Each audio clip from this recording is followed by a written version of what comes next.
Good morning to one and all. How's everybody doing out there? You all okay? All right. Thank you so much. We got to do that. Yeah. Let me start by introducing myself and the lovely lady to my right. I'm Owsley Brown, for those of you I have not met, and I think some of you may be here for the first time for this festival, and we are so glad you're here. We want to welcome one and all, and say, as I have said hopefully every time, without you, we have no festival. So give yourself a round of applause, and thank you all so much for being here. This year's festival, as I'm sure you all know already, is called Sacred Silence, Pathway to Compassion. And Gray Henry and myself have done our best with an incredible team behind us and all around us to put together a program that would speak to the relationship between silence and compassion, and with a specific eye on the extraordinarily blessed thing that's going to happen here day after tomorrow, which is the arrival for a remarkable 3-day visit by His Holiness the Dalai Lama that I know all of you are surely eagerly awaiting, as are we. Today's program is an attempt to talk about several different things in that silence and compassion territory, but among them would be the science of silence, is maybe one way we could say it, and its relationship to the brain and how that relates to who we are and what we do. And then also maybe the deeper side of all of that as it relates to a spiritual life. But before we introduce our speakers, let me just reiterate what many of you have already heard, but which is just an essential point to make, which is the names of those people within our community who have been so supportive and without whom we couldn't put on this festival. So let me start by just mentioning the companies and organizations that have been our sponsors of this year, starting with Brown-Forman, the City of Louisville, and our extraordinary Mayor, Greg Fisher, who I am very happy to say is among us this morning in the front row. Let me stop what I'm saying and welcome you, Mr. Mayor, and tell you how honored we are that you're here. That's the greatest guy right there. You all, and there's so much to say about him. I will not get sidetracked, but let me just include that without him, we wouldn't be doing this festival, because it was at his request that we're doing it. But continuing our thanks, we want to mention our great appreciation to the Archdiocese of Louisville, the Earth and Spirit Center, the marvelous Muhammad Ali Center, Louisville Public Media, DGI, the Thomas Merton Center, Fons Vitae, Compassionate Louisville, the Idea Festival, Val Jones and the Whiskey Row Lofts. We have an amazing exhibition of photographs of Thomas Merton at Val's gallery. And Christy Brown for her enduring and I did Brown-Forman. Yeah, I got them. Her enduring and unwavering support. In our office, we have an incredible team led by 3 individuals principally, including our executive director, who you might have seen this morning, Dr. Kathleen Lyons, along with Chris Wooten, and the intrepid and extraordinary Sarah Reed Harris. Yes, they deserve your applause too. Yeah.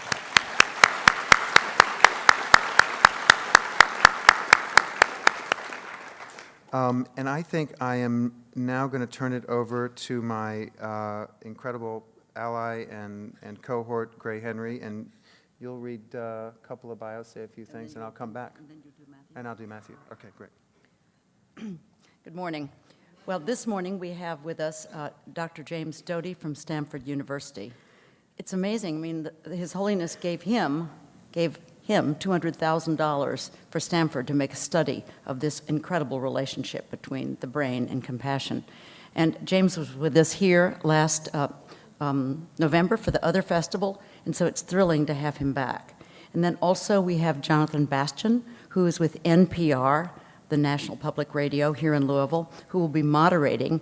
And Jonathan's, I was about to say claim to fame, But he used to be a next-door neighbor of the Louisvillian Hunter Thompson, who was out. And my husband, Neville Blakemore, used to shoot out light bulbs in the alleys with Hunter as a child. So we're all together. So let Owsley introduce Matthew. Yay, oh, the connections are just great. They never end, do they? How amazing. Even Hunter Thompson is with us tonight, or today. Here we are. Yay, Hunter. Okay. I am so honored to have the chance to introduce Mathieu Ricard, who I am thrilled to say is here not for his first time. Mathieu came, some of you may remember, to a smaller audience, but now surely his third visit will have a much larger audience still. See, Mathieu, we're on a roll here in Louisville, wherever you are. Mathieu is a Buddhist monk who went from a scientific career as a molecular biologist in France at the Institut Pasteur to study Buddhism in the Himalayas 40 years ago. He's the author of many books, including The Monk and the Philosopher, which he wrote with his father, Jean-François Revel, one of the most revered French philosophers, called Happiness. No, then he wrote another book. Sorry, that was not the book he wrote. The Monk and the Philosopher he wrote with his father, and then another book he wrote called Happiness, A Guide to Developing Life's Most Important Skills, and Why Meditate. And then yet another book, which he just finished, as he told me with a big smile on his face this morning at breakfast, last night here in Louisville. Can you imagine? He finished his next book right here in our town. How cool is that? He has been a participant in the scientific research on the effects of meditation on the brain, working with the amazing Mind and Life Institute. For those of you that don't know about Mind and Life, and surely many of you do, but take note and go to their website and see what they're up to, and you'll connect a lot of what you're hearing today with respect to this morning's talk. He's been a French interpreter for the Dalai Lama since 1989, and he lives in Nepal and donates all the proceeds of his books and conferences to Karuna Sechan, a humanitarian organization that he founded in 2001. Please join Gray and me in welcoming our speakers to the stage.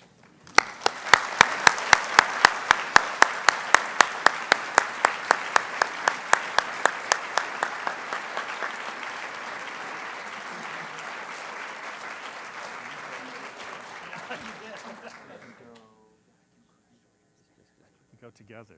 Oh, very good. So we'll sit on the same chair. Well, you want to sit on my lap? Okay, please. Yes, sir.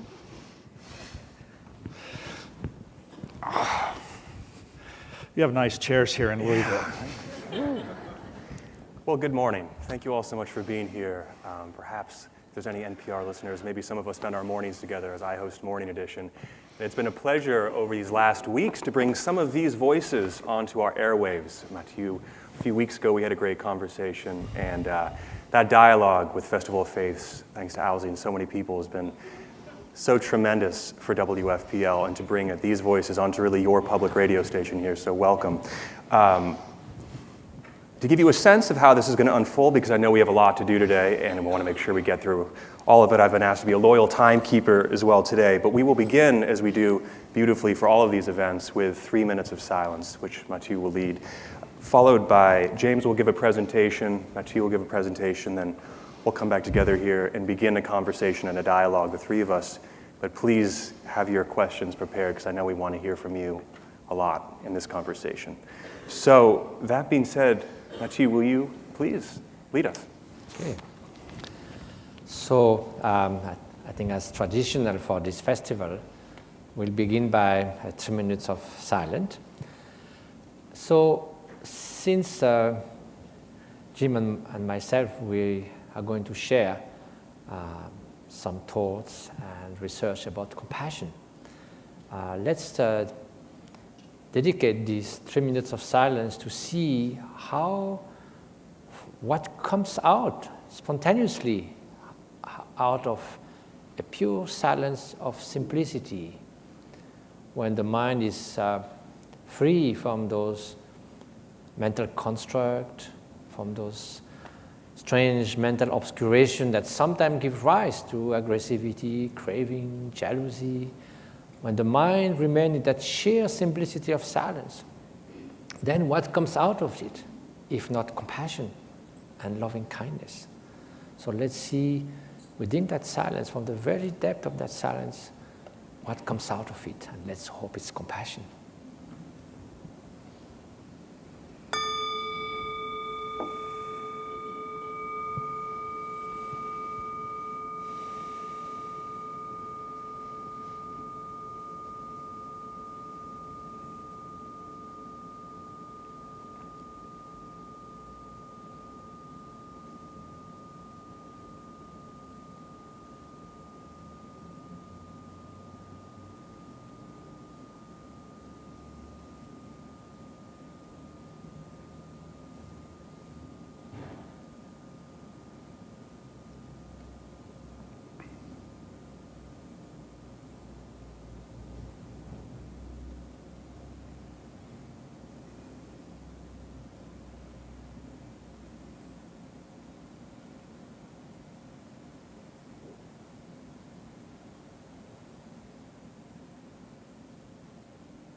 Thank you, Mathieu.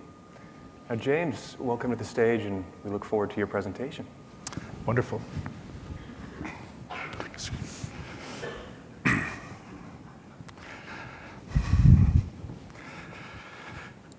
I don't know about you guys, but the more we learn about electronics, the more difficult it is to function. So I have no doubt that something will happen here, to my dismay.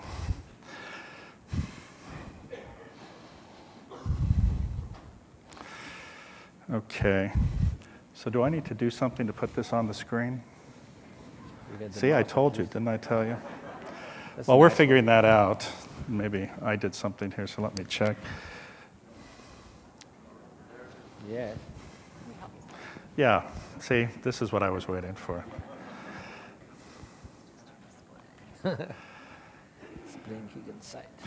It's interesting, I was with the mayor the other day, and he was informing me some very interesting facts about Louisville. And I've actually been in your lovely city before. Oh, we have another person coming. It takes a village, actually, to do this stuff.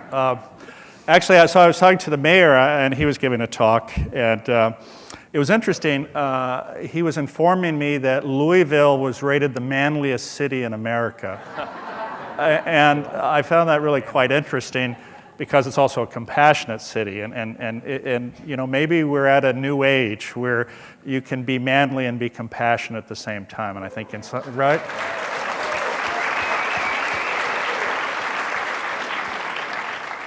I have to tell you, I think we should give an award to Greg for being the manliest, most compassionate mayor.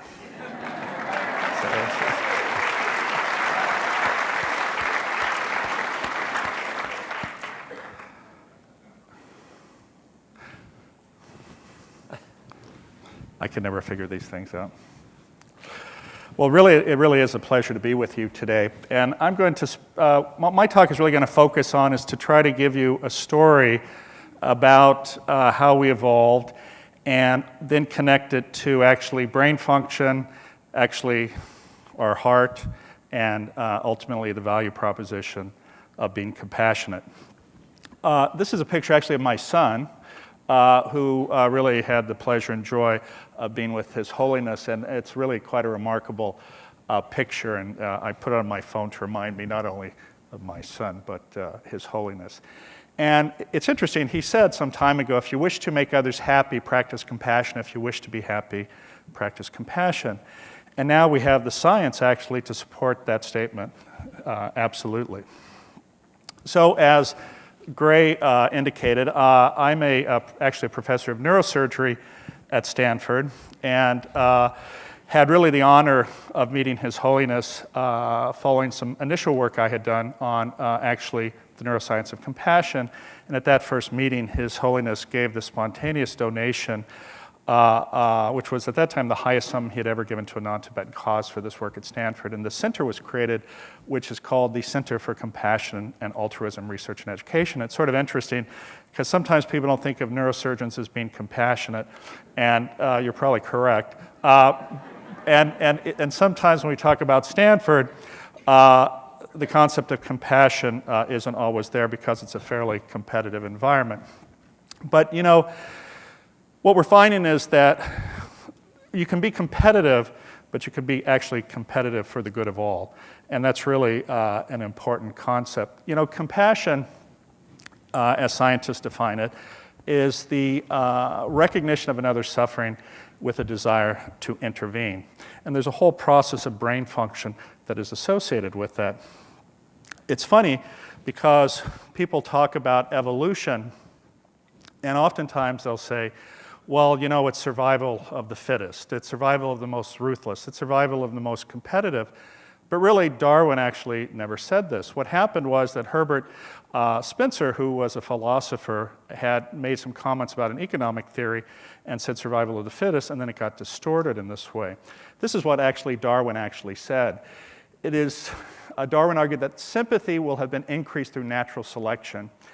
And for those communities, which include the greatest number of most sympathetic individuals, meaning kind individuals, would flourish the best and rear the greatest number of offspring. And it's interesting because this has now been proven out by scientists.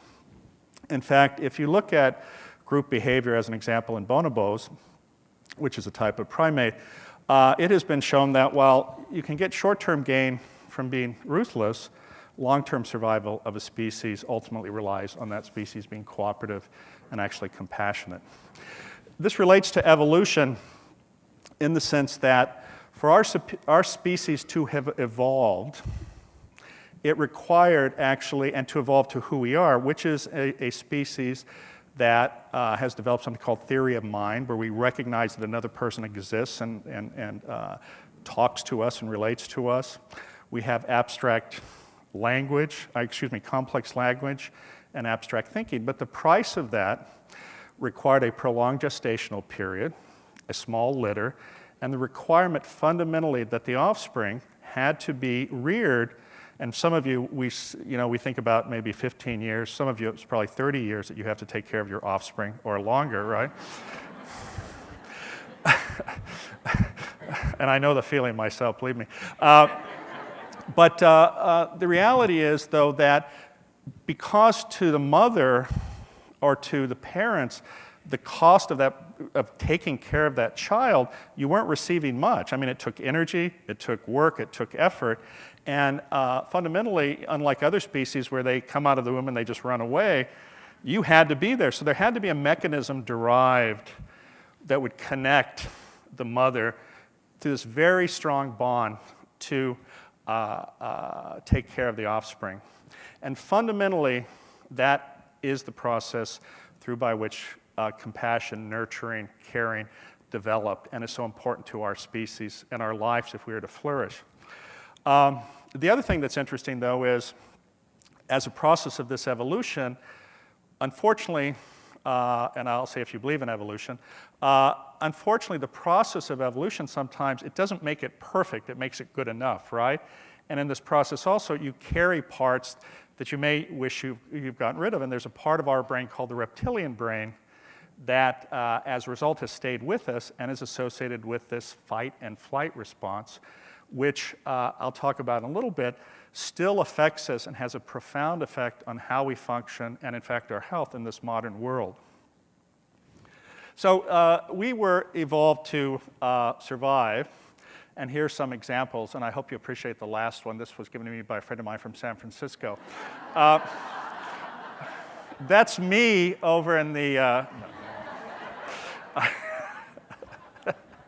you know, if you look at this process of bonding and nurturing, one example, and it's not, of course, only associated with humans, it's in many species. I would like to say it's highest evolved in humans, but sometimes when I look at the world, I sometimes wonder if that's really true.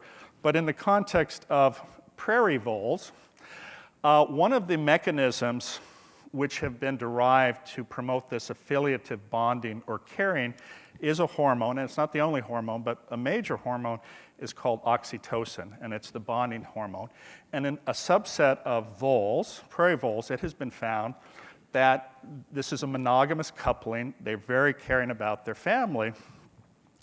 But if you look at some other examples, and maybe I didn't have it here, but what happens though is, so we know this is the case, and in fact there's another species of voles that is not monogamous, and the male partner actually is quite a philanderer. But if you look, as we've started to learn about this process of nurturing and what is involved in this, we have found, and I say we, this is a group of scientists, not me actually, but it has been found that there are receptors that can affect how oxytocin is, the effect it will have.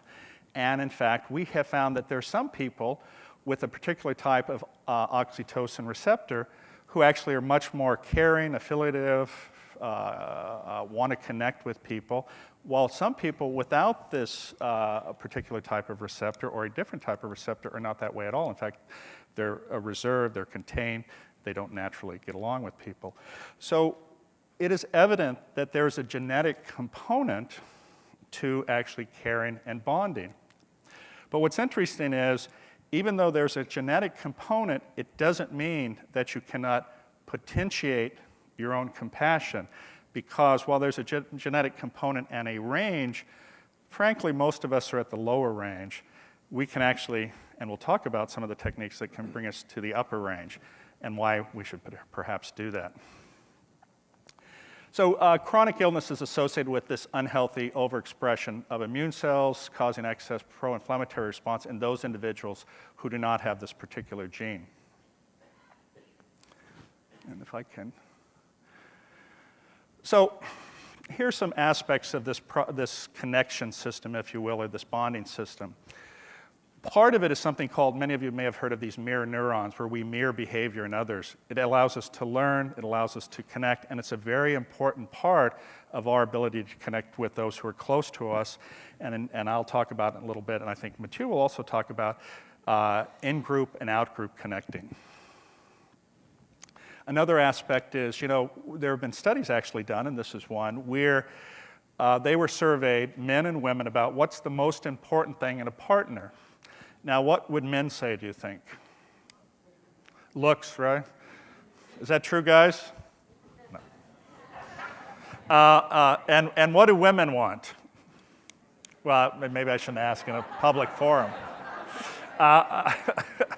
Women, now I'm not talking about the women who read Cosmopolitan, okay? What women actually want is a partner who can provide for them, and that's how we've been genetically tuned, if you will. But what's amazing is, though, that outweighs any of that, both in males and females, when they look for a partner, when they've done these surveys, is a partner who is kind and caring. And I mentioned the study whereby, and it has been shown by Dr. Sapolsky and others, but he's a professor at Stanford, who has done these studies in primates that, in fact, has shown that those who display cooperative behavior and caring within their group, compared to other similar types of groups, survive much better, longer, and actually increase their population. Here's the consequence of, if you will, lack of compassion in an individual's life. And I'm sure you can play this out in events that have occurred in your own life, but here the health associations in children who have not been raised up in an environment of caring or, if you will, attachment. And look at all the health conditions which are profoundly increased in these individuals who do not have secure attachment and connection. Look at the levels of depression, anxiety, alcohol, and substance abuse. So we clearly know that it's absolutely critical, both in development of children and as adults, in regard to our health, that we demonstrate compassion. So what is compassion? It's a very complex sequence of events. First, you actually have to engage, meaning that you have to see an event happening, let's say a person suffering, and you actually have to see it and respond to it. You also have, and this is where this reptilian brain or threat response occurs, or the flight or fight response, because you have to sit there and then say, well, am I going to be potentially hurt if I get involved, or is it going to cost me on some other level? And after that, you have to see yourself as potentially able to help. And then this is where this system of affiliative or bonding behavior or nurturing system comes in. And then you also have to sit there and say, they're like me, I want to engage. And then once you actually have this desire to engage or desire to respond, and I'll show this in some other slides, amazingly, those centers in your brain that are associated with pleasure are activated. In fact, it is shown it is pleasurable actually when you care for others, and that pleasure has an effect ultimately on yourself. And this is the same area in the brain, believe it or not, that responds to pleasure associated with food, pleasure associated with sex, and what has been a derivative of our evolution is pleasure associated with the attaining of money, actually. So we have, over the last decade, through the Mind and Life Institute, of which I'm a fellow, and in fact, Matu and I were recently with His Holiness in India, actually training monks in neuroscience. And you see his picture over there on the left with that beautiful looking cap, and Dr. Richie Davidson, and there I am having this deep discussion with His Holiness. I think he was chastising me about something, I can't remember. Again, His Holiness has made many profound statements, and again, that have been shown absolutely correct in regard to the actual brain science. And His Holiness has been interested in brain science for well over 2 decades, and has actually been the promoter of this interaction between neuroscientists for many years, and that is the origin actually of the Mind and Life Institute. On the picture on the left, it's interesting, you see Matu there in that lovely hat, and that was a mechanism to measure brain waves. And when Richie Davidson actually first went to India to work with His Holiness and some monks, they had informed them that they wanted to study compassion in the brain. And they pulled out this head thing there, and they showed it to the monks, and they all started laughing when the scientists put it on. And the scientists, of course, in their typical hubris, assumed it, well, it's because it looked funny, and those guys really don't know what's going on, and I'll have to explain this because I'm from the modern world and they're from the primitive world. Have you ever seen people with arrogance before? You'll find it in scientists. You'll also find it especially in neurosurgeons. But what was extraordinary is, after the scientists sat there and made this assumption, and then one of the monks spoke up and he said, the reason we're laughing isn't because of that. The reason we're laughing is because compassion is not here. Compassion is here. And in fact, science has also proven that to be the case. And in fact, that connection between your heart and your brain is quite profound. There's a representation in our heart and other organs in the body, but especially in our heart, that is associated with this flight or fight response. And in fact, that was a great mechanism when we survived on the prairie, or the savannah, if you will, in Africa, and we were approached by a lion. And what would happen? We would suddenly run away, and these hormones would kick in. our immune system would be supported, our cortisol levels would go up, our epinephrine and norepinephrine would allow us to run really fast, and hopefully we made it to that tree and escaped death. And if we didn't, it probably didn't matter, right? But the thing is, that same mechanism, though, still exists in us today. And what has happened is there is an imbalance in many people in modern society between what we would call, or what is called, the parasympathetic nervous system and the sympathetic nervous system.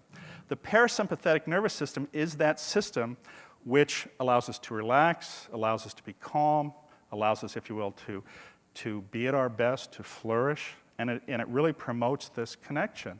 Because at that point, when your parasympathetic nervous system is best engaged, that's when you're most relaxed, and you can really exhibit what it is to be a human. But unfortunately, in modern society, there's a sense, because we have so many things hitting us and so many things going on, and we're always distracted, because in some ways, what is happening to us, and we're the only species that has this, a memory of a past. So what happens to people, they have regrets about the past, so they're sitting there, or they have anxiety about the future, and they're not here. Because if you're here, you're relaxed, contained, and this is the only moment we have together. But because of these distractions, this autonomic nervous system is imbalanced where the sympathetic system kicks in, and many people have this constant release of cortisol, epinephrine, and other hormones that on a short term are very advantageous to our survival, but on the long term are incredibly destructive and are associated with high frequency of cardiac death, effects on your peripheral nervous system, effects on your mental functioning associated with depression, anxiety, and which cause you not to function at your best. But there's good news. There have been a number of techniques developed over the last few decades that have allowed us to actually control our autonomic nervous system to promote balance and to promote increased tone of our parasympathetic nervous system. And one of the most popular, and which a lot of you probably know about, is a technique based on a meditation practice that has been secularized, if you will, and it's an 8-week program, and it's called mindfulness-based stress reduction, and it has had a huge impact because by bringing your system into balance, chronic pain, stress levels have been shown to dramatically decrease, and it promotes the immune system. So this is an intervention, if you will, and multiple labs at Madison in Wisconsin, at Emory in Atlanta, at Stanford, we have developed programs based on this to promote this type of behavior while also promoting a deeper sense of compassion, not only for yourself, but for others. And self-compassion is a very important component. So these types of systems and what contemplative practice, if you will, or these types of mind training practices allow you to do are to increase the tone of your parasympathetic nervous system. It allows you faster recovery from normal stresses in life, increases your sense of positivity about who you are and how you relate in the world and how you connect with others, and improves your social orientation to connect with others. And here's another monk, Barry Curzon, who's a friend of mine. He's also a physician. And we're going to talk a little bit about brain effects of compassion training, actually, if you will. And what happens is there's different parts of the brain that respond during this process, which I mentioned, of being compassionate to another. One of the areas associated with empathy, when we take on the suffering of another and we really connect with them, is the anterior-posterior medial cortex. And then we get this stress-related amygdala activation, the sympathetic nervous system engaged, and glucocorticoid activity increasing. And then the next is this nurturing orientation occurs, and then the sense that we're connected and we want to care for somebody. And finally, at the end of it, the sense of joy and pleasure about that interaction. And here's a study that was done at Stanford, which interestingly shows that you can demonstrate to individuals, you can give them a subliminal view of a picture, and it's talking about something called the warm glow, that may show a happy face or a sad face, but they can't see this when you actually give it to them.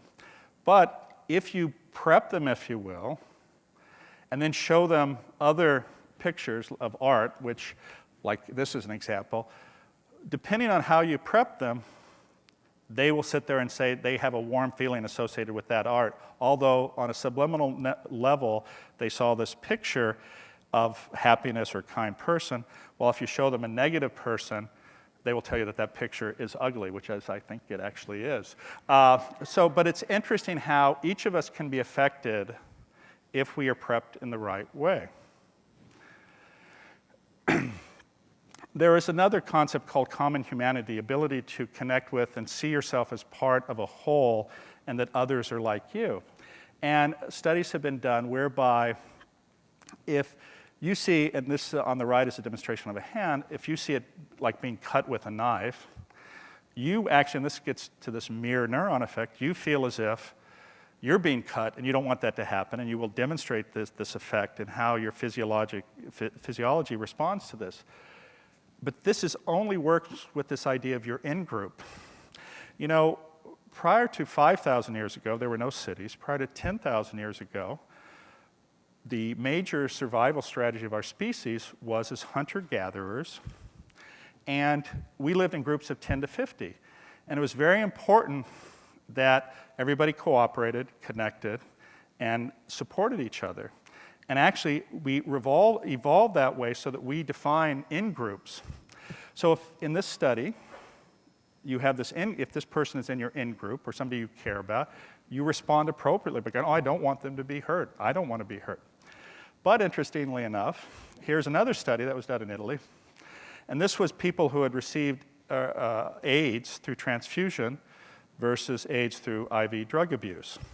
And what the study showed is that if they acquired AIDS through a blood transfusion, no fault of their own, if you will, actually people felt much more sympathetic and connected.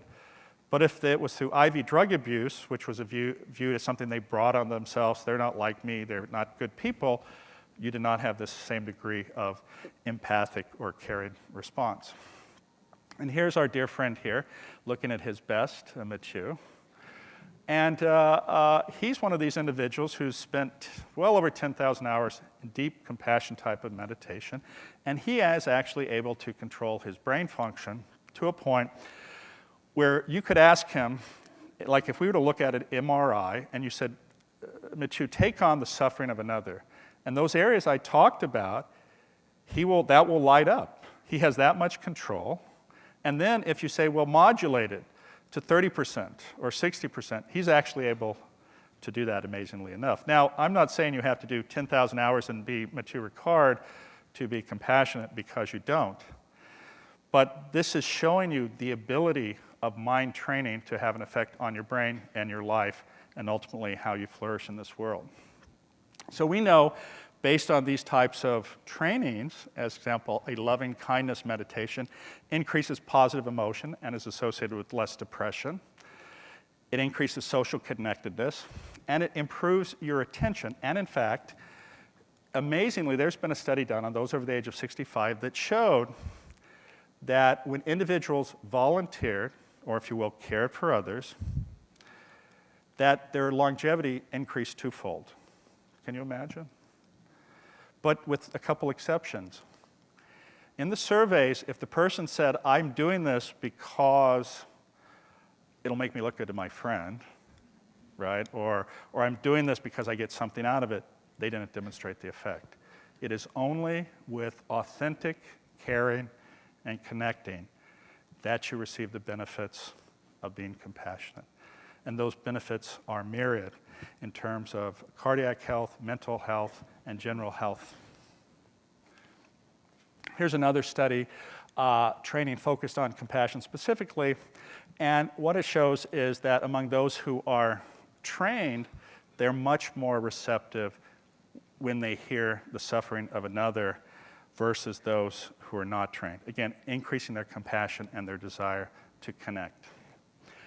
Here's another study, which was a program we did at Stanford based on an intervention with a group of students and controls and how they responded to a person who was a prisoner and actually had murdered somebody, and that connection. And while following the compassion training, what happened was that they felt more that they could sympathize with the individual, but they did not forgive the individual, but it created a much more openness versus a condemnation. You know, in our system in America, what type of a system do we have for prisoners?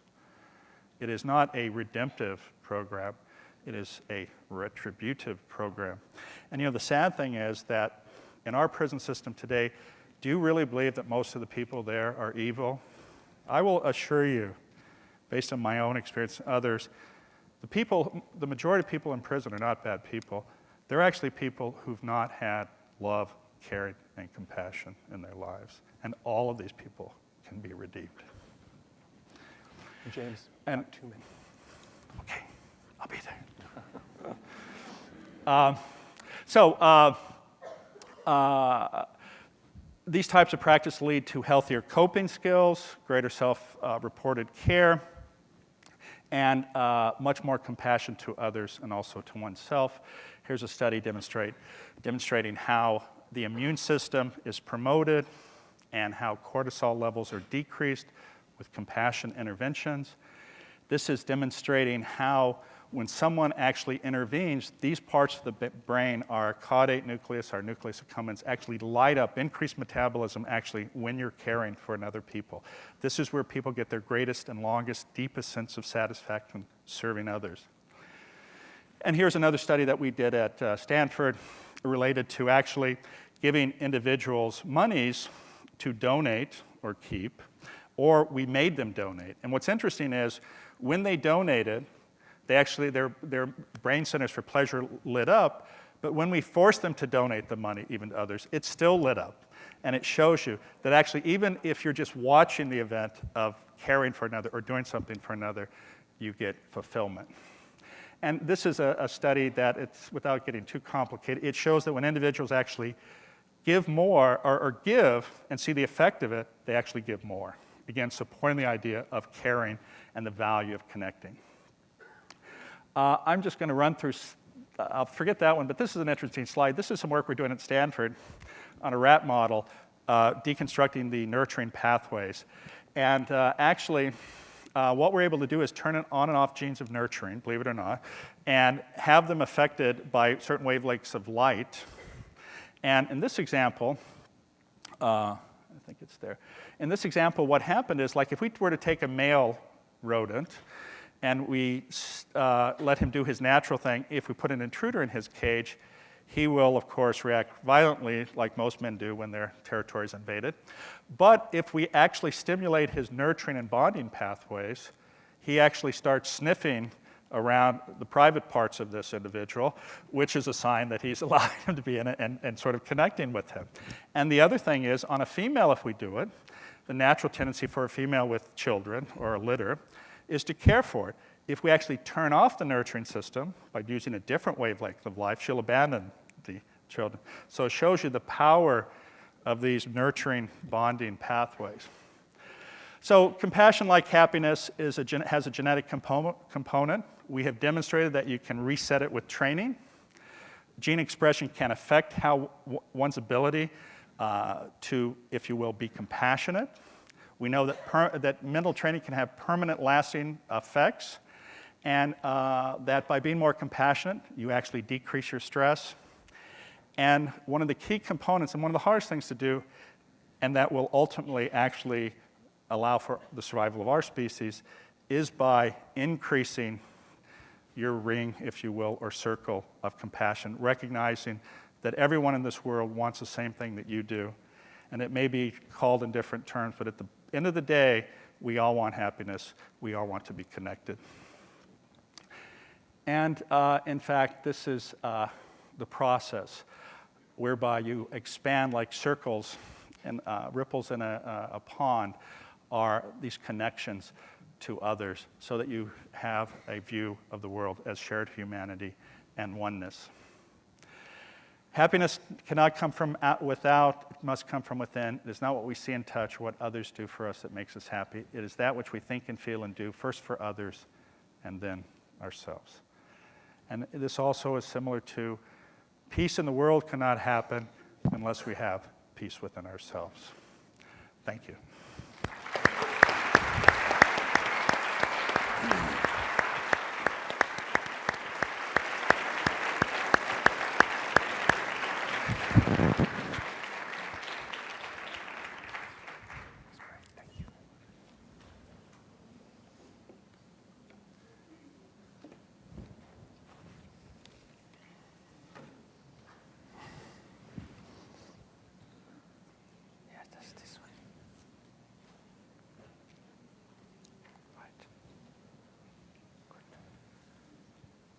Thank you. So thank you, Jim, for this wonderful presentation. And I cannot be but struck by a coincidence. Yesterday morning, after leaving Madison, where we spent 2 wonderful days with His Holiness the Dalai Lama, at the airport I saw a quite impressive person coming, and he introduced himself as John Francis. And he said that, we talked. He said he was a friend of Richard Davidson. And he said, you know, when I was 27, I was so upset by the Exxon Valdez oil spill. Because in my community, it was a small village of 350 people, nobody was caring. So he said that as a sort of protest, he decided to walk around the village and be silent for 1 day. And then he thought, this seems to be quite interesting. So he did another day, and he ended up doing 17 years of silence. And since at the same time, for that 1 day, he said he won't ride a car, he walked for 23 years across the United States. In the meantime, he managed to get a PhD without speaking. So quite a remarkable guy. So that shows the power of silence. Still, you can do things. Now he speaks, fortunately. And it's a great guy. It's a TED Talk that is fascinating that I saw last night. So this is a good place of silence, as you can see. Not much distraction, not too many supermarkets. So there's nothing much to do except remain in silence and let compassion grow from within. So why would you grow compassion in silence, and for what purpose? Well, if you want to serve others, it's like without sort of beginning by transforming oneself. It's a little bit like a beggar that wants to give a banquet to 100 persons and doesn't have the right provision. So myself, having been now in the humanitarian world for a number of years, I see all the time that the grains of sand that bring to an halt a beautiful project meant to help others are corruption, conflicts of ego, in short, human shortcomings. So it seems that to begin by gathering from within the inner strength, the courage, the determination, the compassion, the fact that you don't care about what people might say or not say, praise and blame, gain and loss, and you are completely determined to be at the service of others. This is a skill that needs to be built. Spend some time in silence like a wounded deer who hides in the forest for the time of getting strong, and then you can run around in the world. So we need this time of silence to build up altruism and compassion. So why would we need so much altruism and compassion in our world? Well, if we look at the main challenges that we are facing today, one of those challenges is very hard to reconcile, even in our mind, 3 time scale. People tell us about the emergency of the economic situation. The stock market goes up and down. Within a few days, you don't know why. Nobody seems to know why in a way. So this is a very fast sort of speed changed. And the people say, that's reality. You have to take care of that, otherwise everything else will go to the drain. But then there's the quality of life. There is flourishing. There is the time span of a family, of a generation, of a career, of a lifetime. And that's the well-being that you experience moment after moment, and also over the span of your life, when you look at it, was it fulfilling? Was it worth living for oneself and for others? And then there's the longer time scale of the environment, which is, of course, now it's shrinking down, but still, it is much longer. So, it's very easy to say, well, let's see what happens. If you say that things will change, everything will change, we are going to a catastrophe in 50 years, and people say, well, come back after 49 years, we'll see. I'm a Marxist, but of the Groucho tendency. What Groucho said, why should I care for future generations? What did they do for me? So that's what the economists are saying today, basically. They can't put that in their balance sheet, next generation, that's too long. So there is a real problem here, because even we have a strong well-being now, and if everything is catastrophe after, well, it doesn't show up. So what will be the only single concept that seamlessly unify those three timescales and allow for some thinking, for some action, for some long-term vision? It is having more consideration for others. That's the only concept that works. If you have more consideration for others, you are not going to play like at the casino with the savings that people who trusted you in the financial world. If you have more consideration for others, you will make sure that the quality of life at the workplace, in the family, in the city, in the transportation, everywhere, you will think of the inequalities, so you will be concerned by the quality of life of people. And if you have more consideration for others, then naturally, you cannot ignore the fate of the future generation, no more that you are concerned by the fate of your children and grandchildren. It's just a matter of expanding the circle to generations that you may not know or do not exist yet. But still, all of them, just like you now, they don't wake up in the they will not wake up in the morning thinking, may I suffer the whole day and if possible my whole life. They aspire to some kind of well-being, so that if we value that, then we will have consideration for that. So the question, of course, is, does altruism exist as an authentic way of being? Well, there's a lot of discussion about that, but it seems that from all sides, from the science, from the psychology, from philosophy, from all ways, yes, of course, we have that potential deep within. Now, is that enough? Well, the world is not in a totally optimal condition, so if we have this potential, how do we nurture it? How do we go about that there's an individual transformation, and then there's enough of that individual transformation to have a tipping point so that the culture and society change toward a more cooperative and more altruistic society? So that's the challenge we have, is to find the connection between individual change and societal change. So first we must look at individual change. Is it possible? Is it a given that you are more or less altruistic, that you are more or less happy? Of course, there's a genetic component, but that's just like the blueprint. You can change that. Everything in science since the last 20 years has shown that change is possible. Neuroscience in the brain was taught 20 years ago that the brain is fixed when you are an adult. You can't mess around anymore with these few billions neurons. It's going to wreak havoc in your brain. It's not true. Until our death, we can change.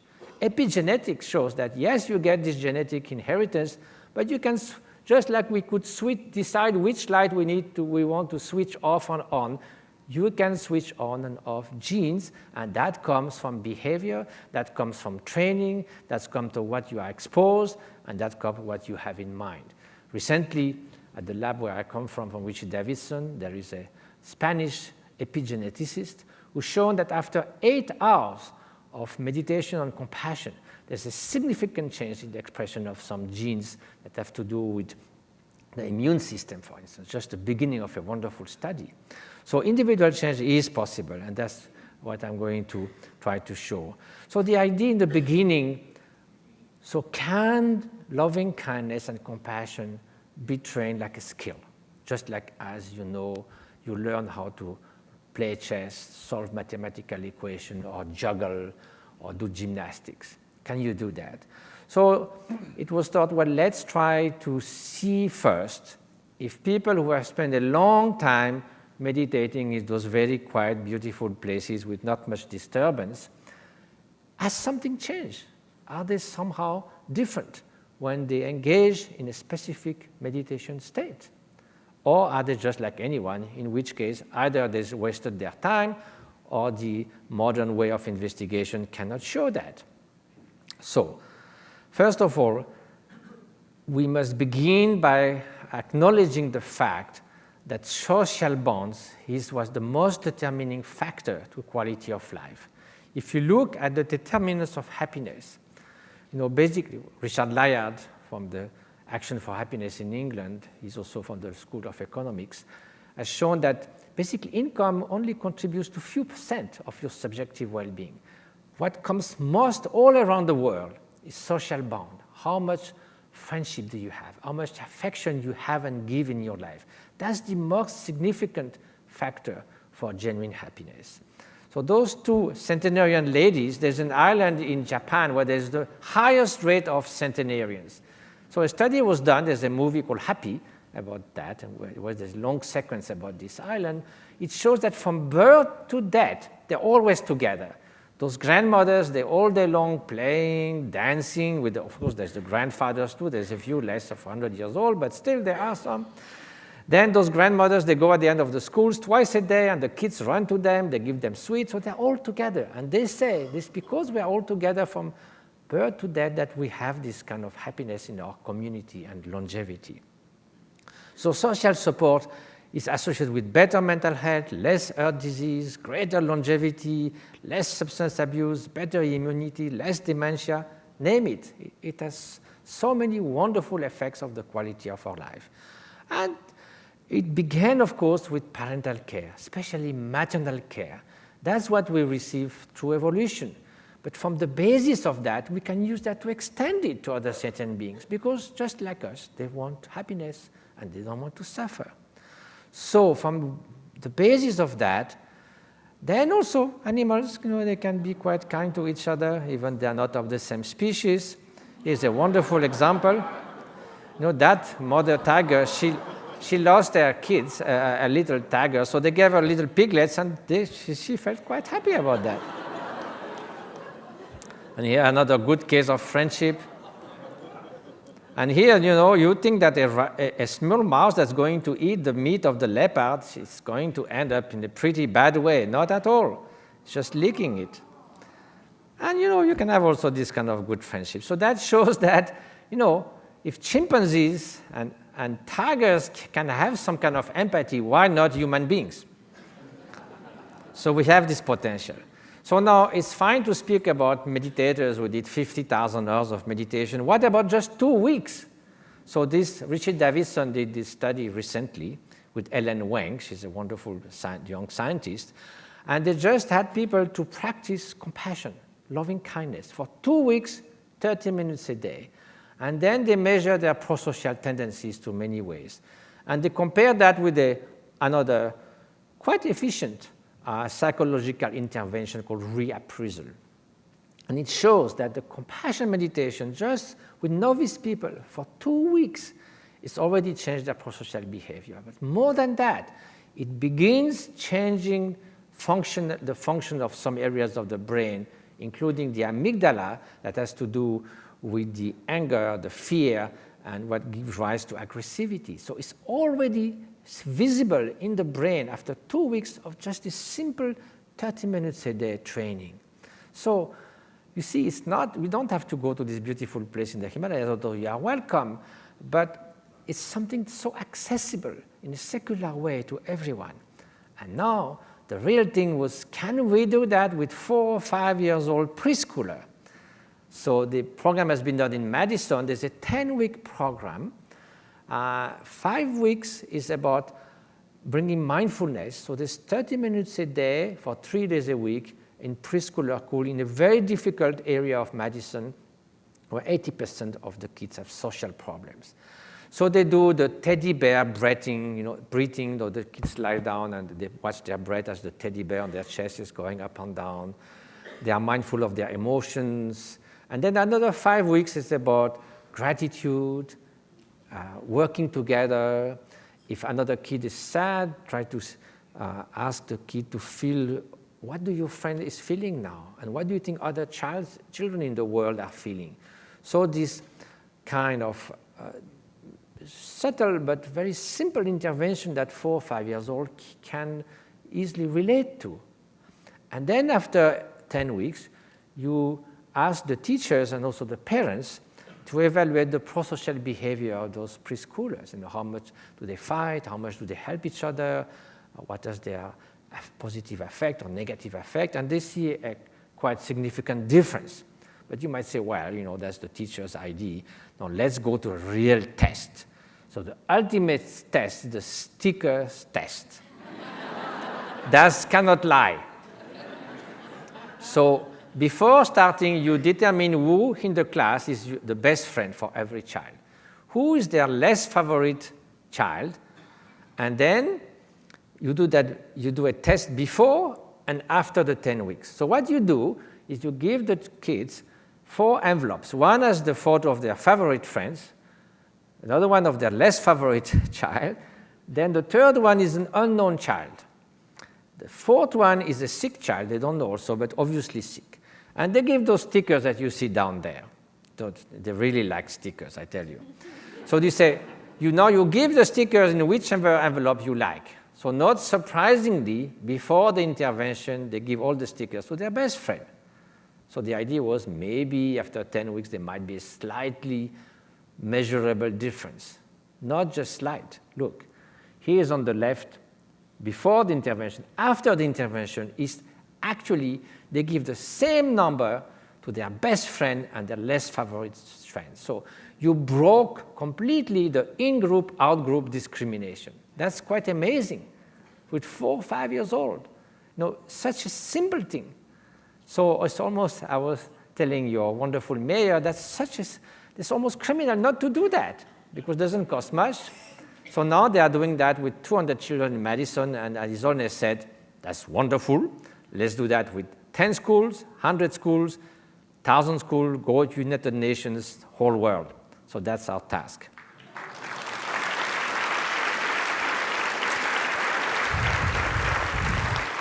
So now, it was this interesting idea. How do you really, Aristotle said that you don't have to be virtuous to become virtuous. Of course, I mean, if you're already supposed to be what you want to become, that's difficult.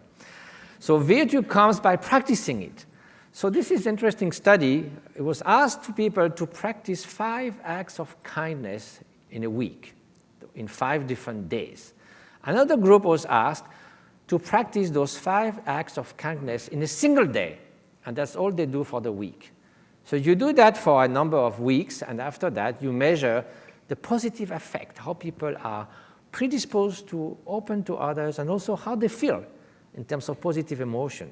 And what's very interesting, as you can see, I don't have the laser pointer, but the people who did 5 acts of kindness in one day, once a week, they had a much stronger effect. So that means that, if you have to do 5 acts of kindness, your whole day really changed. The kind of feeling that pervades the whole day is filled with kindness. And that has a much more strong impact on your way of being than just doing casually 1 act a day like a duty. So it really shows that by practicing kindness, then it really gets into your mind stream, into your heart stream, and then you integrate that much better. So that's just the opposite on being self-centered. Me all day long is a very miserable state of mind. And also you make your life miserable to everyone around. So it's a lose-lose situation.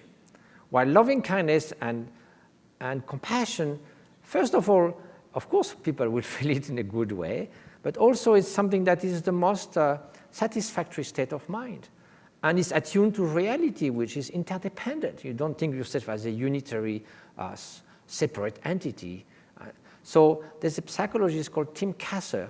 He studied the people who are most self-centered and consumeristic and materialistic, and he took the 25% higher compared to the 25% lower, and he studied over 20 years, 10,000 people. And he found that those who are so much self-centered and sort of consumption-oriented, they are much less happy. They have relations, professional relations, but less friends. They are less healthy. They are more obsessed with debt. They are less concerned with global issues. So basically, he said, I'm not a moralist, but if you want to be happy, to have friends, to be concerned by the world, to be in good health, then it's better to have a kind of more appreciation of intrinsic values, like friendship, relations, rather than just betting on improving the material condition alone. So now, again, to come back to the idea of this training. So the idea with long-term practitioner was to show how much difference really can we make to long-term training. So a number of practitioners who were disciples of those great, wonderful spiritual masters like Dilgo Khyentse Rinpoche or Kangyur Rinpoche or others, inspired by His Holiness the Dalai Lama, who always had a strong connection with science. He really is interested about investigating reality, not just appearance, but what is the real thing happening. So in 2000, after a meeting of that Mind and Life Institute, of which James you spoke about, that is dedicated to bringing together contemplative and scientists, and with His His Holiness, it was decided that if we want to make a contribution to society in a way that is acceptable all over the world, that means a secular way, we have to have a solid scientific investigation of the benefit of mind training on the body, on the brain, on health, on affective sort of state of mind. So meditators came to the lab, beginning in Madison, Wisconsin, but now in many labs throughout the world, in Europe as well, in Asia as well. And so you could investigate the brain by studying the EEG that measure very fast changes in the brain, or using this scanner, the fMRI, and Mingyur Rinpoche, who is here, said there's 4 characteristics to the scanner. It is cold, it is dark, it is narrow, and it is noisy. So it's not the best place to meditate. Nevertheless, and this was the first time I came out of 2.5 hours in a scanner, and Richard Davidson is pretty relieved that the meditator did survive. But what was found really is difference even at the level. I think I missed some slide. I will come back to that. So sorry. Where are they? Oh no, where? Here they are. So sorry for that. So what turns out of those studies, this is one example of electroencephalogram study. If you look at the bottom part, it's a novice people who did for 1 week the meditation according to the instruction, and they are asked to stay at rest, that's the pink line, and then to engage in compassion meditation, that's the blue line, so nothing must change. Well, they have not been trained what to do. And then the top one, the bottom line is the meditators when they rest, I mean, they don't do anything special, but when they engage in compassion meditation, you see this incredible increase, especially in the gamma frequency, which has to do with coherence and connectivity in the brain. So it's a huge increase that is triggered by engaging in compassion meditation. If you look at mental imagery, you see the meditators is on the left side. When they are at rest, nothing much happens. And then on meditation, there are several areas of the brain connected with empathy, with positive affect, with maternal love, and so forth, which are highly light up. And on the right side, you see the control group, people who just try for a week. At rest, nothing happened. Meditation, nothing happened.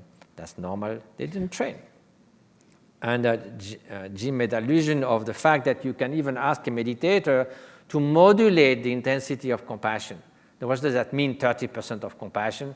You think, oh, this guy, I don't like him too much. I'll give him only 30% of my compassion. Well, it's not that. You know, when there's a feeling coming up in the mind or in the heart, whatever, no, it's coming, it's just taking birth, and then it becomes stronger and stronger. So you could modulate that, just let it be, and then make it grow. So if you do that subjectively, and you measure, and that was 22 hours in MRI machine in Maastricht, so that's a marathon fMRI over 3 days. So the aggregation of all that showed that the subjective feeling of 30% of compassion, 60 or 90%, actually correspond to what was measured. So there's a kind of flexibility in generating those states at will. That shows the kind of training. So likewise, without attention, you can't train in anything. You're supposed to train or meditate on compassion, but if your mind is distracted, nothing will happen. So it was also shown that with experienced meditator, the attention curve, as you see on the top is non-trained people, they lose attention very fast if you give them a precise task, while in the bottom graph, trained meditators, the attention remains perfect. And we went up to 45 minutes, and you have to reply to a test or a kind of trigger 1,000 times, 3 times per second, yes or no, there's something to do. And they make zero mistake, 100% accuracy over 45 minutes. And one of them, the one which is on the right here, at the end he says, what's the problem? You want me to continue? He was ready to go for the whole day. So what does that show? Someone who does things with ease and perfectly. That's exactly what a skill is about. When you start riding a bicycle, you are very nervous, you don't do it well, and you sort of fritting around. But if you are experienced, then you can lift your hands and sing, and nothing happens. So that means it's possible to change as a person. Now, what's wonderful is the last 20 years, studies about the evolution of culture, how human culture, which is cumulative from generation to generation, can change in a Darwinian way, but much faster than genes. So that's our luck, because we don't have much time to wait to have a more cooperative and altruistic society. We need it very soon. So the combination of individual change and culture change is like two blades of a knife that are sharpening each other. Individual change, they make the culture change, next generations change even more. So we could really go, there are models that have been made, we could really go we need to go now to a new step of cooperation. There's a wonderful book called Super Cooperators by Martin Novak from Harvard, who showed that actually, as Jim said, cooperation was much more important in evolution for going a new step forward in creativity than competition. So that now we are at a stage, we need another step of cooperation. Why? Because we are at the edge of the precipice. What precipice? Planet boundaries. This is what a planet boundary is. There are 9 planet boundaries that were defined by Johan Rockström and a few other ecologist authors. This is the boundary. Inside this boundary is the place of safety in which humanity can thrive. The Holocene is a 12,000 years period where the climate has been pretty stable, and that allows civilization to thrive. Before, there was too much variation from glaciation to heat, and it was very difficult.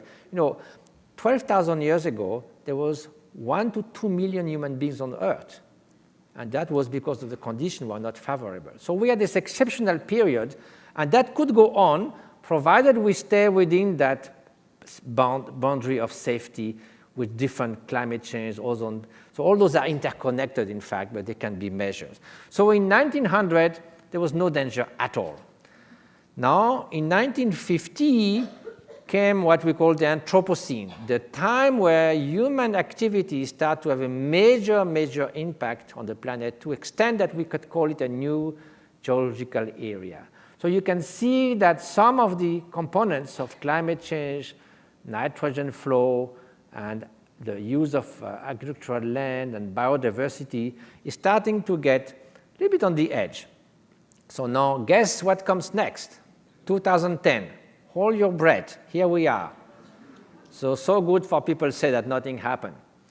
So now so the zone of safety means we don't know exactly where is the tipping point after which it's irreversible. We don't know. It's like driving in the dark near a waterfall like you saw, not knowing exactly where it is, but you know that now I'm quite near, so I better slow down. So that's what means a planet boundary. So now, it's obvious. Many things happened in 1950. The great acceleration in water use, damming the rivers, fertilizer consumption, name it. I don't need to repeat those, I just flash them because they all go in the same direction. There's a huge increase, and because of overconsumption, basically. So that's what means the Anthropocene. So we must do something for that, and the only way is to increase cooperation And not even sustainable growth. What we need is sustainable harmony. Sustainable harmony means that we need first to take care of 1.4 billion people who are still in terrible poverty, and we need to stop this crazy overconsumption at the top. So harmony means a more balanced human society where those who are in need have enough to feed their children, and those who consume too much think twice. Because anyway, it's not going to work. At that speed, in 2050, we will need 3 planets if we continue at that speed. If every Chinese person, if the number of vehicles per habitant in China is the same level that the United States, China would need the whole oil reserve for the whole year. So that doesn't work. The maths don't add. So we have to do something and to look for what, for instance, the Kingdom of Bhutan, which is pretty surprising to come from there, this idea of a triple indicators. Prosperity, we need what we need to have a good life. At the same time, we need to take care of human flourishing. At the same time, we need to take care of the environment for future generations. So we need to balance that. We need to count social wealth and natural wealth as a plus, not only the GDP. If lots of people are sick because they smoke tobacco, the GDP goes up. Tobacco company make money and the hospital make money, so it's a plus. But if you look at social well-being, of course, it's a minus. So there's a new way of doing national accounting, and there's all this new movement. There's been a resolution at the United Nations put by Bhutan and voted by the whole of the vast majority of countries to put well-being as the 10th goal of the Millennium Plan. So that's the overview of why we need altruism now, not as a luxury, but as a necessity. And the good news is we can change as individuals, and society can change, so that's the good. So that's basically, and one way to change very fast is it turns out that the second major factor to global warming comes from industrial farming. Because all the cattle, they fart and all these things, there's a lot of methane that has a terrible effect on the atmosphere, 20 times more than carbon dioxide. So we could easily reduce by reducing this crazy billions and billions of animals just for increasing meat consumption. It's also a problem of ethics, because if you make 1 kilo of meat, you need 10 kilos of vegetable protein that the poorest nation could eat. We could support 1.4 billion poor people with the 775 million tons of soy and corn that is used just to livestock. If you look at the United States, there's about 120 kg of meat per habitant per year. In India, it's only 2.5, and they are doing pretty well otherwise. So as George Bernard Shaw said, animals are my friend, I don't eat my friend. That's the fastest way to remedy to climate change. It takes 5 seconds, eat less meat, and that's done. So just to conclude, compassion in action, as I said in the beginning, it's nice to start in a hermitage, but we need to put it in action. So from our humble way, we tried over the years to do 120 projects in the Himalayas, in Tibet, Nepal, India. We build a number of clinics, and we go in villages, and we treat about 100,000 patients a year. We build school with bamboos. Here's the first bamboo college in the world with 2,000 kids, all made in bamboo for $100,000. That's hard to beat. And 60% girls. So that's one good thing. And then we build 20 clinics in eastern Tibet. So it's not just to show off, but so that, with some kind of determination, things is possible. And if everyone puts a drop in the ocean, it seems we need a bridge, so we build 18 bridges in Tibet. We take care of the elderly. He's the happiest man in the world. Here's a Tibetan doctor who is not an ophthalmologist nor a dentist. And here's a little, so that's some of the schools that we build. So it's a great joy, of course, to be at the service of others. But as I said in the beginning, unless you grow that motivation in the beginning, it's very difficult to keep on going, because there will be a lot of things that will distract you, that will discourage you. So to keep with that strong, compassionate courage, you need to grow that within yourself. And then slowly you can start serving others. So that's what I wanted to share with you. We also intervene in earthquake areas. We are going to build an earthquake-resistant school at 12,000 feet. And so basically, for those who are interested, that's our website. And so compassion in action, beginning with the heart and extending the heart to everyone. So thank you.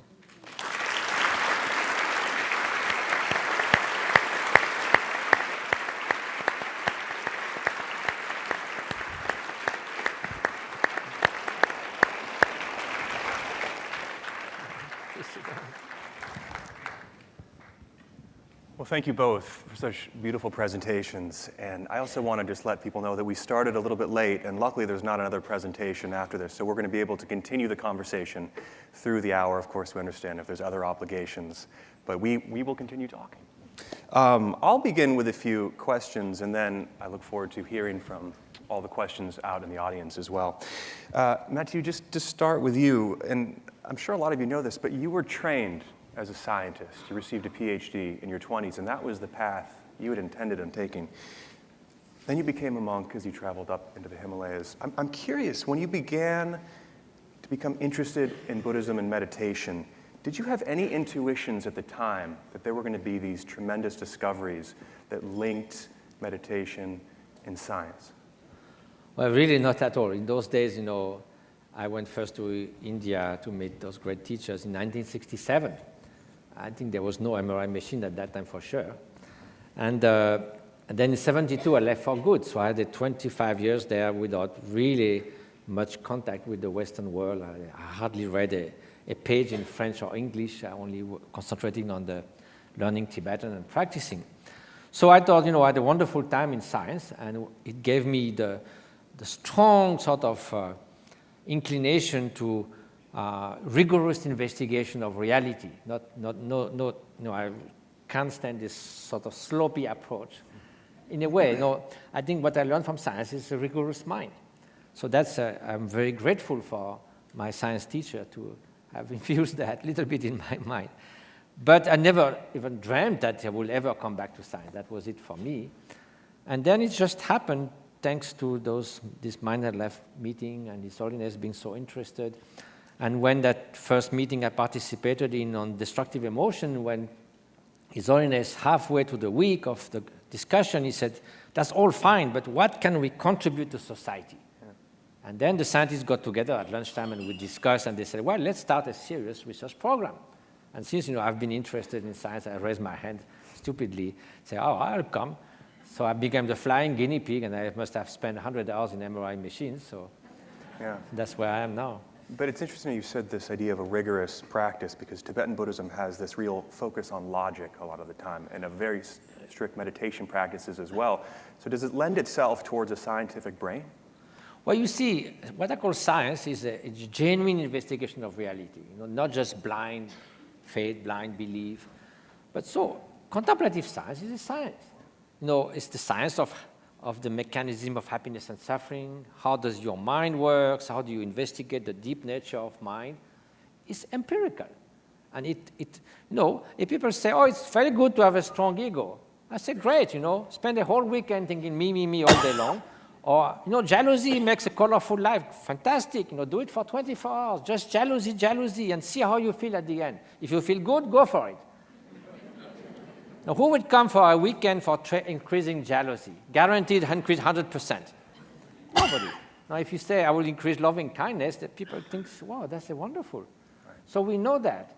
So that's really empirical. What mental state and emotions and will conduce to flourishing, will conduce to be more open and loving to others, and which one will just undermine your happiness and that of others. So that's a kind of science. It's investigation. Yeah. James, I want to bring you in here and to talk about some of the research. A lot of people, to get the effects that you're talking about for meditation, will take other means. A lot of people talk about Western culture, American culture being an over-medicated society right now as well. The introduction of Ritalin or the introduction of antidepressants to try and create the same effects. I was wondering if you could talk about the brain versus meditation versus when we try and get there through other means. What are the differences? What do they say? Well, I guess the key is when you say get there, what is it that you're talking about? you know, on the one hand is the sense of flourishing and the sense of being at your best. And as we've been discussing, that really connects with serving others.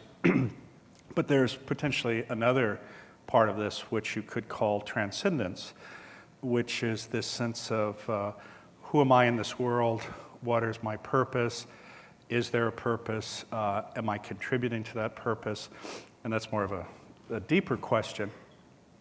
I think that there is every bit of evidence that, as you said, we are over-medicated.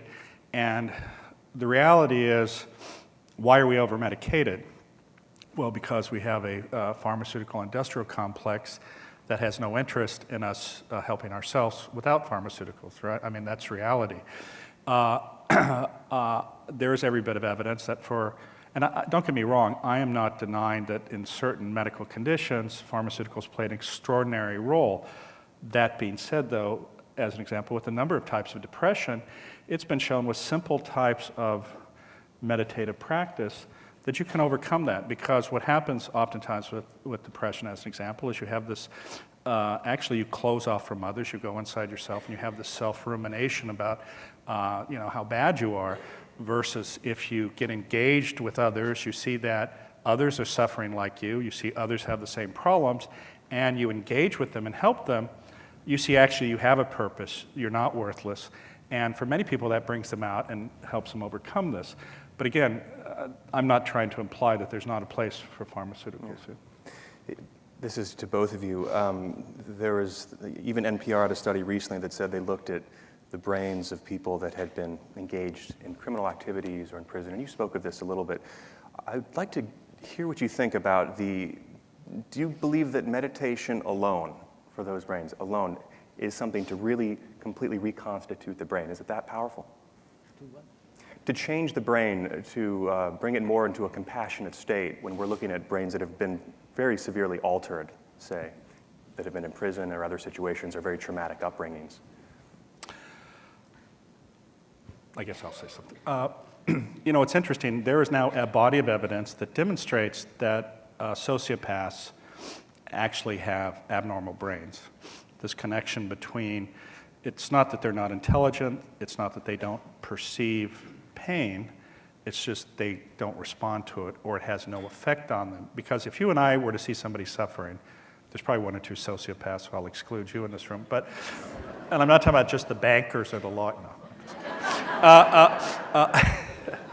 If we see somebody suffering, it hurts us. I mean, if you see a horrible event occurring, you want to turn your head away or you want to do something. But for this group of people, it has absolutely no emotional impact on them. And you can see actually in children as young as 4 and 5 with a fair degree of specificity which of those children actually have the potential to become sociopaths, because they actually have a abnormal brain. In that group of people, you cannot do an intervention. But I think, and this has been demonstrated with a variety of projects involving meditation and other projects in prisons, where you can engage people to actually recognize they have value, to bring their dignity back, to give them self-respect. And when you do it that way, you can see immense flourishing from people who, in some senses, have been forgotten. You see, I think we should possibly clarify or demystify even what meditation means.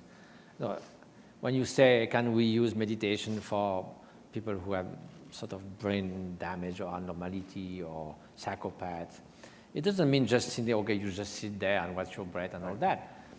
Meditation means training the mind. And their problem is the problem that comes from the mind, the fact that they have no empathy at all. I just discussed with one of the best specialists of psychopaths in medicine, Michael Campbell. He said, some of them, they don't make a difference between a human being and a handkerchief. I mean, they just see as an instrument, the other. So there is a difficulty, and which often come from early childhood, or even genetic, just to simply resonate with the suffering of others. So therefore, they don't care, basically. But, so mind training is a real meaning of meditation. Actually, the Sanskrit word, bhavana, means to cultivate. Cultivate a skill with your mind And then the Tibetan words Gom means to become familiar with a new way of being. So becoming familiar with the new way of being is exactly the only successful intervention with psychopaths has been precisely to slowly rehumanize their relation with their warders, with themselves. And there has been some extent of success. The only intervention was precisely done in medicine. And dramatic, actually, success. They took young offenders, psychopaths, in their 20s, and a group of 200. And then after their time, they had to release them. And the control group of 200, within 4 years, there were 18 murders. Then we had this intervention of rehumanizing them and breaking the kind of punishment, revenge cycle. There was 0 murder committed by that group. So that's a kind of mind training, because it has to do with human emotions and changing what you are. So basically, it's meditation, but without this kind of exotic word. It's mind training, changing your mind. Now, was that with MRI? Because It was sort of behavior. Yeah, because I think you have to be careful how you're defining a psychopath also. No, but they also work with Ken Kill, who actually see the brain of psychopath. So they cannot bring the MRI to the jail, but they have a truck, and they bring the people in the truck, in the jail, to measure the brain activity. Well, let me ask one more question here. I'm really interested in thinking about this in terms of a spiritual practice, which is where this came from with you, Mathieu. And is there ever a fear, do you think, of turning Tibetan Buddhist practice and making it very scientific, removing some level of spirit, removing some level of a mystery to what this is, and a reason why a lot of us will turn to a practice? Or do you think that this is all positive? You see, it's all about question of overlap. I mean, you will hear, I hope all of you, I'm sure all of you, it'll be a pity if you are not there when he's on his teachings in a few days. He clearly says, within Buddhism, there is 3 parts. It's what he called Buddhist science, which is just investigation of reality, investigation of the mind, investigating of emotion. And he says, if something is true there, it's true for everyone. If something is false there, it's false for everyone. Now, if a Japanese scientist found a new elementary particle, the particle doesn't become Japanese. It's there or it's not there. So that's the same thing. Then they said there's Buddhist philosophy about the worldview, and then Buddhist practice, and they said that's Buddhist business. So the overlap is in the Buddhist science, the empirical investigation. And that is where we have this collaboration with neuroscience, with psychology, with even economists, and with all kinds of walks of life relevant to modern society. So now, in those collaborations, we don't bring up the question of what is the ultimate nature of consciousness, although there's wonderful discussion taking place, besides outside the lab with those very scientists about the nature of consciousness, but we cannot bring that in the MRI machine. So that dimension is completely intact, and simply there is an overlap of certain common pursuit which can contribute to society, and that's what we need to continue, respecting the other dimensions that are present in each other's discipline. Well, let's open up the questions to the audience here. We have different microphones going around, a couple microphones. So looking forward to questions. Start right here.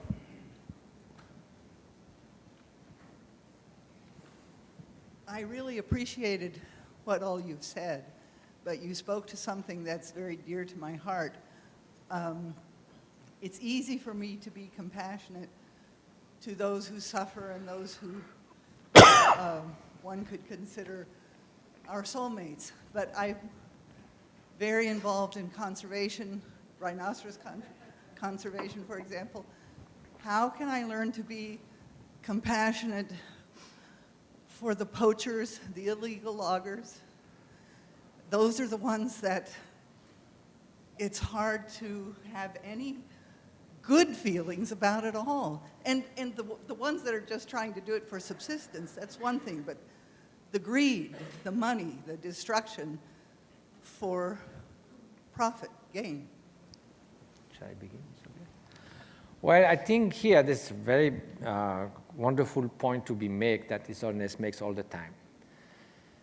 actually those are the ideal object of our compassion.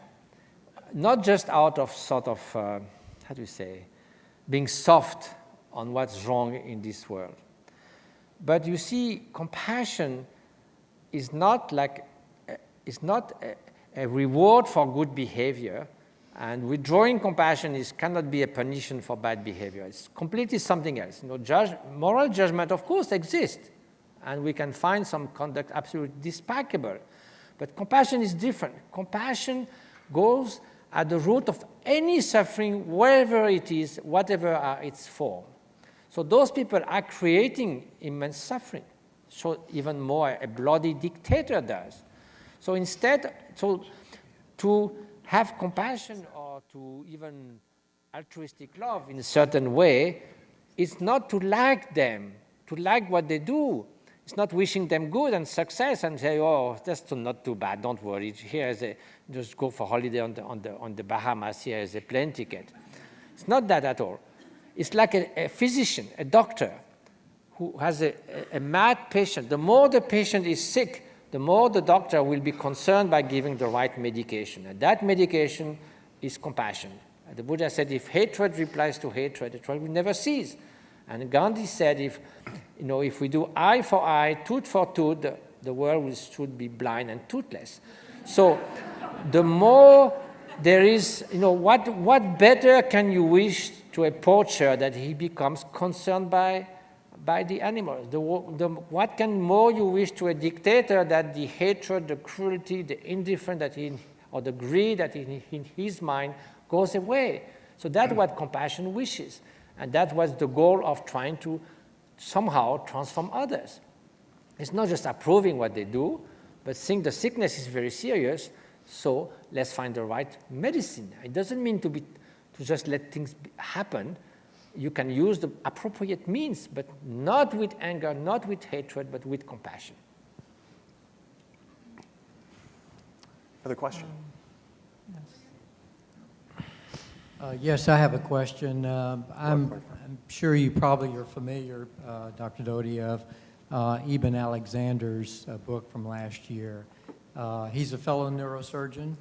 I'm an experienced trained physician myself. I was intrigued not by the title or that particular content, but I was very interested in the fact that in this experience that he had, his cerebral cortex was essentially invaded by E. coli, and he was in a comatose state for like a week before he finally came out of that, which is extremely unusual. I'm just curious in his description, what intrigued me the most was the very core of his experience came up with compassion and love. And I was just wondering if you have had any experience with those kinds of conditions and have done any studies in that regard. Yes.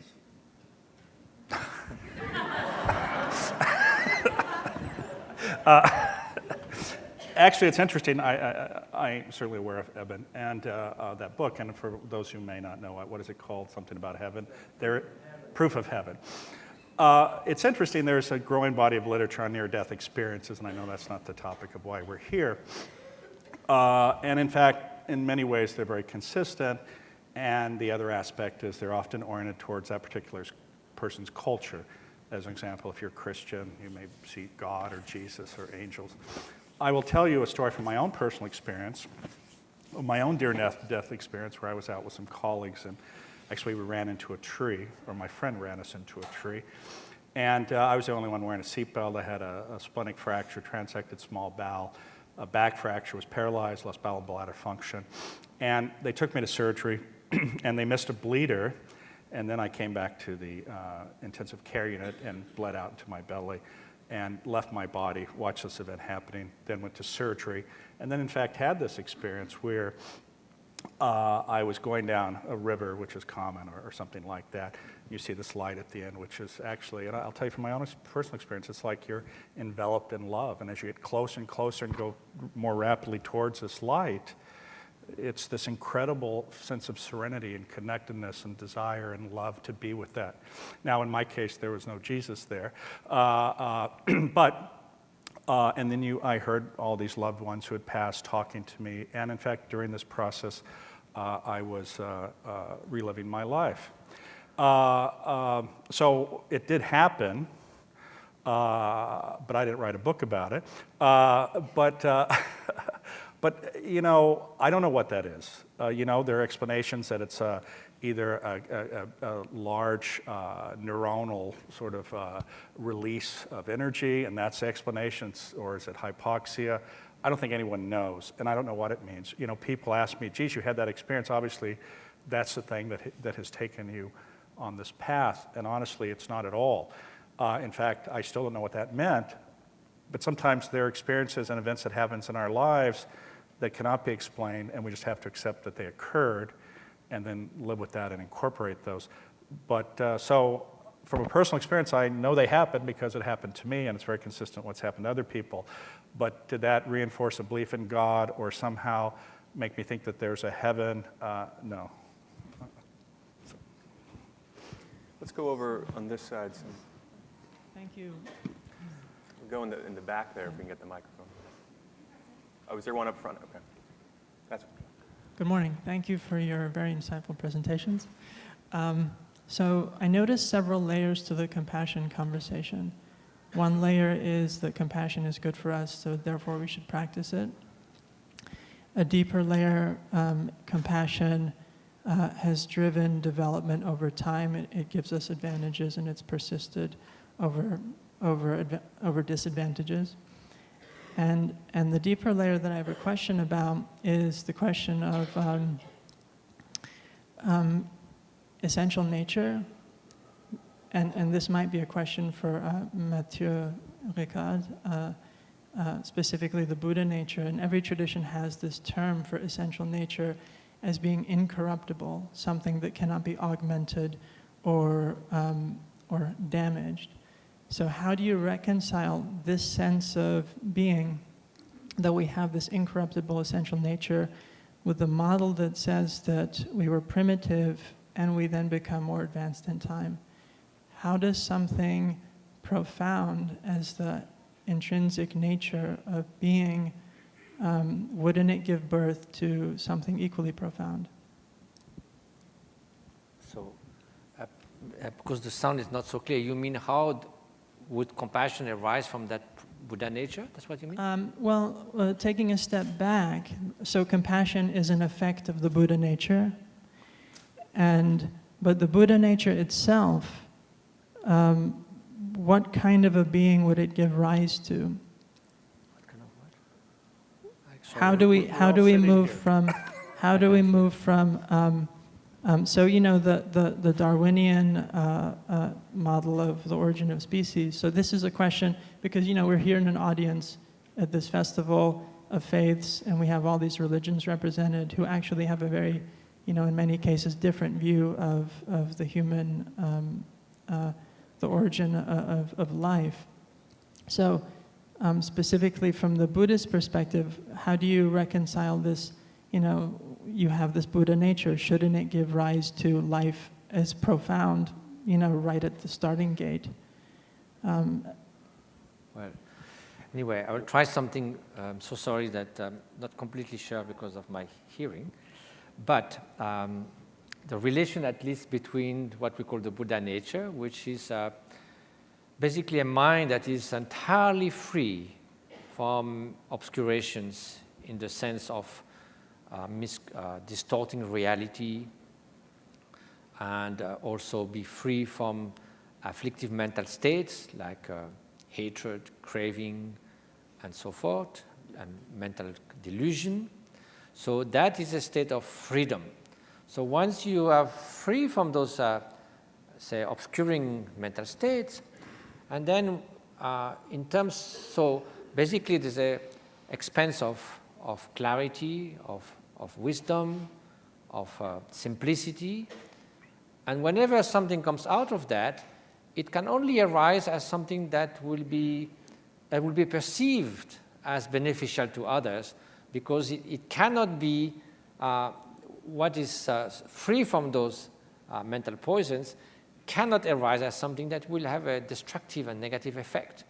So that's why it says that someone who has fully realized that Buddha nature, everything that comes arises in that person's mind, expressed in those person's speech, or expressed in that person's activities, can only naturally be as a benefit to others, because the source is free from those negative sort of mental states. So I hope it addresses your question. I'm sorry if I didn't hear properly. Let's take another question. I would like to pose a question, please. I was certainly stricken by your comment, Mathieu Ricard, on sustainable harmony.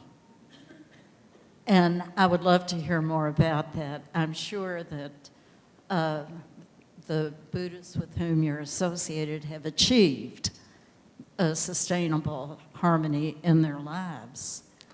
We need to achieve this in our society. And I would love to hear a little more from you, and Dr. Doty as well, if he has anything to say about it, because that strikes me as perhaps the most important thing that we can direct our efforts toward, to try to achieve in our society a more sustainable harmony. So of course it's a quite complex issue, as you can imagine. So as we said, on a personal level, it's a kind of sense of contentment and simplicity. Henry Thoreau says, simplify, simplify, simplify. So if we book a Buddhist commentary on that, you would say, simplify your thoughts, simplify your speech, simplify your activities. So and we say in Buddhism that to have a sense of contentment, it's like having a treasure in the palm of your hand, because if you're never satisfied, the more you have, you still never have enough, and the whole earth won't be enough. As Gandhi said, there's enough for everyone's need, there's not enough for anyone's greed. So that sense of voluntary simplicity and this perfect happiness, you don't have to feel that you are diminishing yourself. Now, on the global level, of course, which what matters, all those who have studied this, the dilemma that we are facing said, either way, to continue limited growth is impossible, it just cannot be, but also to reduce suddenly growth will affect mostly the poorest populations, because then the price of commodities will flare up and they will have even a more difficult time. So in that sense, the middle way is to look for a sustainable harmony, means how we can strike a balance. What needs to be done to harmonize those extremes of extreme poverty and overconsumption that causes the problem. So it will be to address the needs of the poorest, means reduce inequality, and make sure that eradicate poverty, which is one of the Millennium Goals, and there's still 1.5 billion people on Earth which are below the line of total poverty.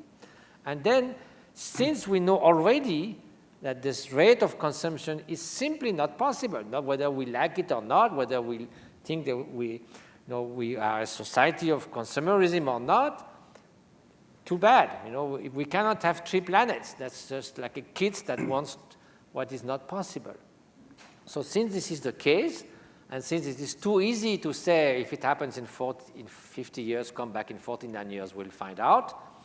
So we need to think seriously about how to balance those and simply be more mindful about this senseless sense of consumption of natural resources and whatever we do, at the same time addressing so that's why harmony in the sense of a more harmonious society with less discrepancy, with more justice, more equality.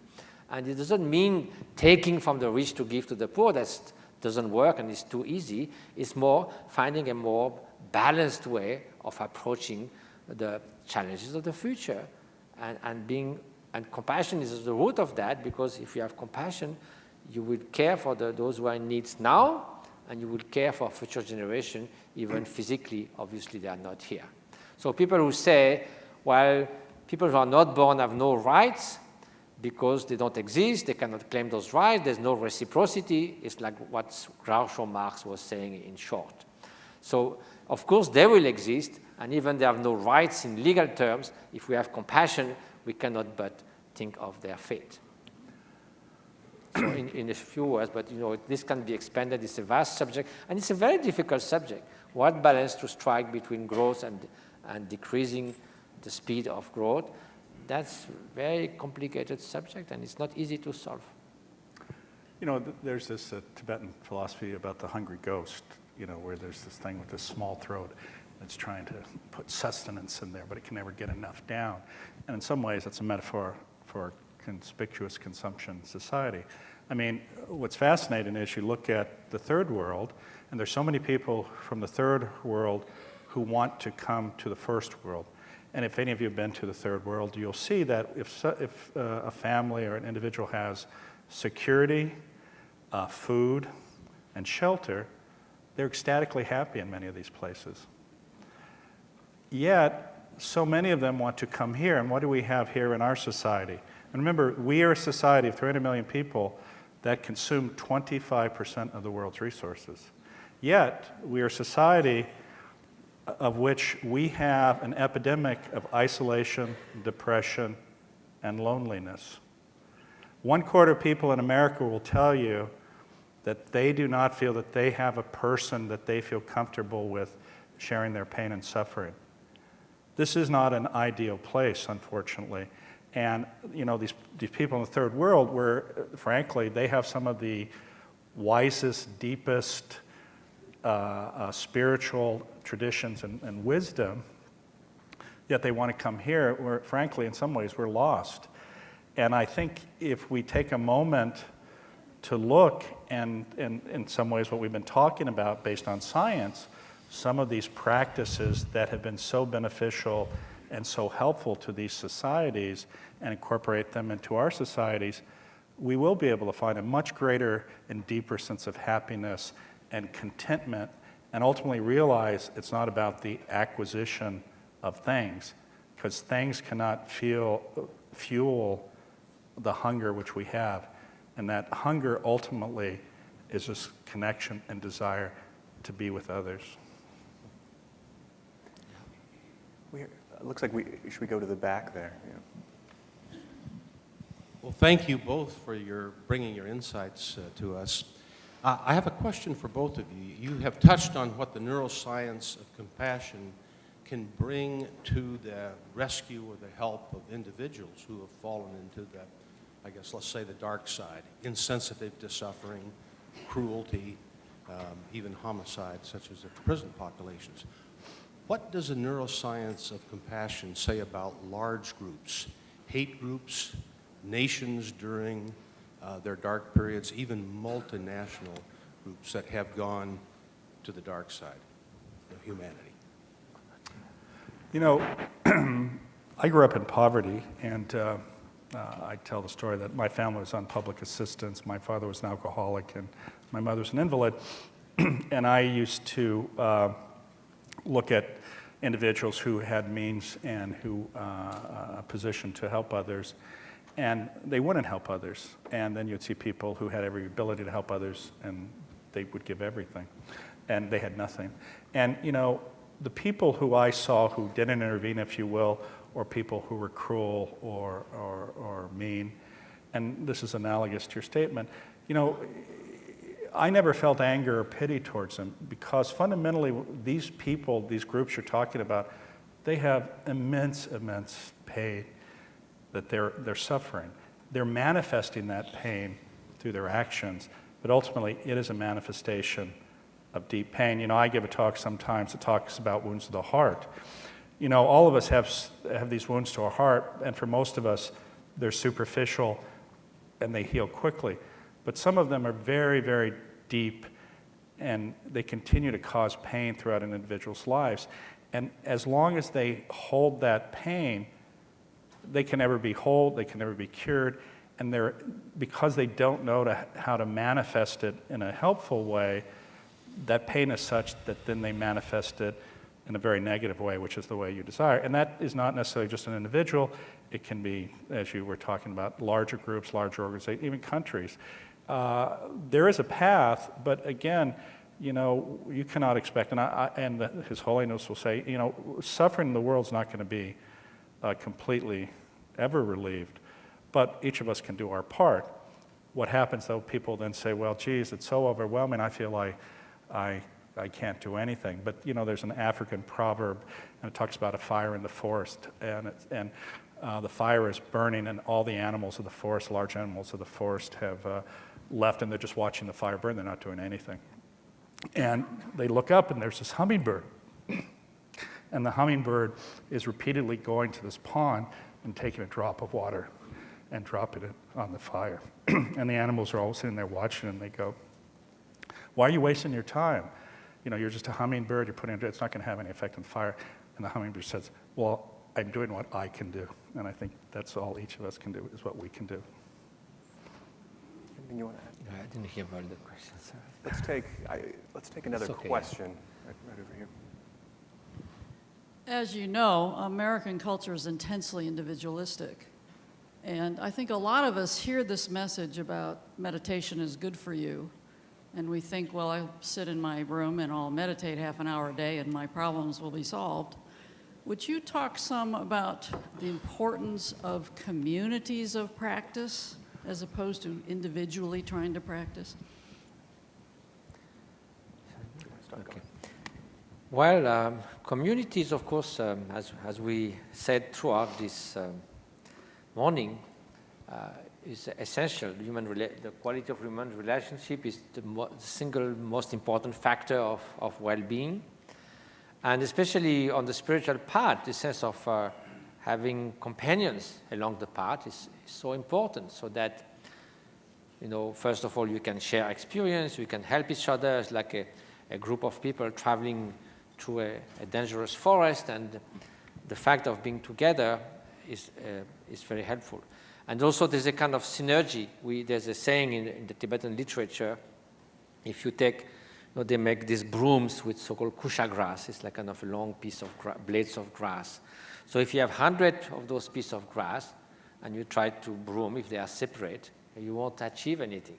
If you bring them together, then you have a broom and you can do something. So the fact of being together, there's something more than just the sum of each individual. And so that's very important. And so that's why there is the sense of communities, I think, very useful, both to share experience and also to learn from those who have more experience than you. So ultimately, spiritual teacher, but even spiritual friends who have somehow a little more experience. So I think, yes, of course, it's very important. The practice, you have to do it yourself. No one can throw you, to enlightenment like you throw a stone on top of a roof. But the support and showing the way and helping along the way, that's very crucial, yes. Well, I think we're over here. This has been so fantastic, and I know that there's a lot going on today, and there's a few other quick housekeeping items I want to take care of. I want to remind everybody here that from 1 to 2:30 p.m., Sacred Silence from the Jewish Perspective is happening. That's in the Gall's House, Ballroom C. Also, from 3 to 5:30, Sacred Silence and Sufism and the Vedanta, two great programs coming up this afternoon as well. Also, Mathieu will be signing books right after this outside, some great stuff, so I hope that you'll join him for that. And to continue the tradition, can we please end with 3 minutes of silence? So, in the same way that in the beginning, I think it was useful to see how from this place of silence and simplicity, love and compassion can arise. And now we spend some time together. We exchange some ideas on things that really profoundly matters to our life, to society, to future generation. So in order that this has a fruit, it should continue. It's not like something that's like a snowflake falling on hot stone that vanishes into thin air. But we should make so that it is like a snowflake falling into big lake. It will remain. So for that, during those 3 minutes of silence, let's make a deep aspiration that whatever goodness we generated individually and collectively through this being together, may that be dedicated so that this continues to bear fruit.